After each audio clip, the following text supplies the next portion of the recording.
Pemirsa, perang yang terjadi di Timur Tengah pada saat ini sampai sejauh ini belum mengganggu aktivitas pemberangkatan ibadah umroh jemaah Sumatera Selatan.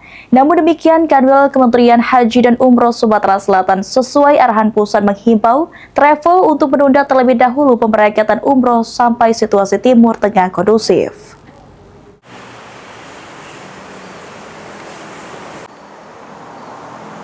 Di tengah situasi dan kondisi di Timur Tengah saat ini, Kanwil Kementerian Haji dan Umroh Sumsel memastikan jika sampai saat ini jemaah umroh Sumatera Selatan yang sedang menunaikan ibadah di Tanah Suci masih aman dan tetap menjalankan ibadahnya seperti biasa. Menurut Katim Umroh dan Haji Khusus, Kanwil Kementerian Haji Umroh Sumatera Selatan mengungkapkan, total ada 600 lebih jemaah umroh Sumatera Selatan yang berada di Tanah Suci, di mana mereka berangkat sejak akhir bulan lalu, diperkirakan baru akan pulang di awal Maret ini. Kanwil Kementerian Haji dan Umroh Sumsel memastikan untuk keberangkatan umroh masih belum alami penundaan dan belum ada travel yang mengajukan penundaan keberangkatan ke Tanah Suci.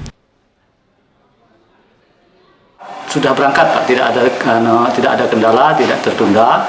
Tapi mereka itu kan sekarang sudah posisi di Mekah semua, sedang melaksanakan ibadah umroh mereka, dan memang mereka masih berada di sana melaksanakan umroh itu.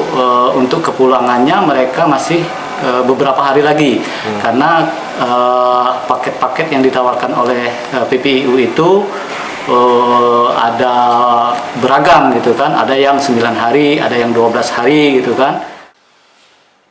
Namun demikian, Kanwil Kementerian Haji dan Umroh Sumsel sesuai arahan pusat menghimbau kepada travel umroh untuk menunda terlebih dahulu keberangkatan umroh sampai situasi dan kondisi yang kondusif. Tim Liputan, PAL TV.